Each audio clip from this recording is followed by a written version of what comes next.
কিছুদিন আগে আমাদের এখানে ছিল গুরু পূর্ণিমা। তো সেখানে গুরু পূর্ণিমা পালন করতে আমরা একটা ছোটোখাটো অনুষ্ঠান পালন করার চেষ্টা করেছি। এখানে কয়েকজন মহারাজ এবং গুরুদেবদেরকে আমন্ত্রণ জানানো হয়েছিল। এবং এখানে তোমরা দেখতেই পাচ্ছ কোনো জাতি ভেদাভেদ নেই, গুরু কিন্তু সবার জীবনেই হয়। তাই হিন্দু মুসলিম সকলে মিলে এই অনুষ্ঠানটিকে পালন করার চেষ্টা করা হয়েছে।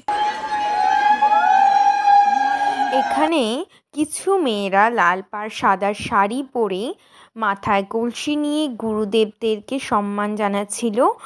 আর এখানে প্রায় হাজার হাজার মানুষ এসে জমা হয়েছিল। তোমরা ফোনের ক্যামেরাতে কতটা ভালোভাবে দেখছো তা আমি বলতে পারবো না, কিন্তু একটু ভালোভাবেই লক্ষ্য করলে বুঝতে পারবে অনেক মানুষের সমাগম ছিল এখানে। তো বাইরে থেকে আসা অতিথিদের জন্য এখানে খাবারের ব্যবস্থাও করা হয়েছিল। সেদিনকে খিচুড়ি, আলুর দম, চাটনি আর পাঁপড় ভাজার আয়োজন করা হয়েছিল। সবশেষে বলি, আমাদের সবার জীবনেই একটা করে গুরু থাকে। তো তোমার জীবনের শ্রেষ্ঠ গুরুকে তুমি কমেন্ট বক্সে জানিয়ে যাও। আর এই সুন্দর ভিডিওটি যদি তোমাদের ভালো লেগে থাকে তাহলে একটা লাইক করে যেও, ভালো লাগলে সাবস্ক্রাইব করো।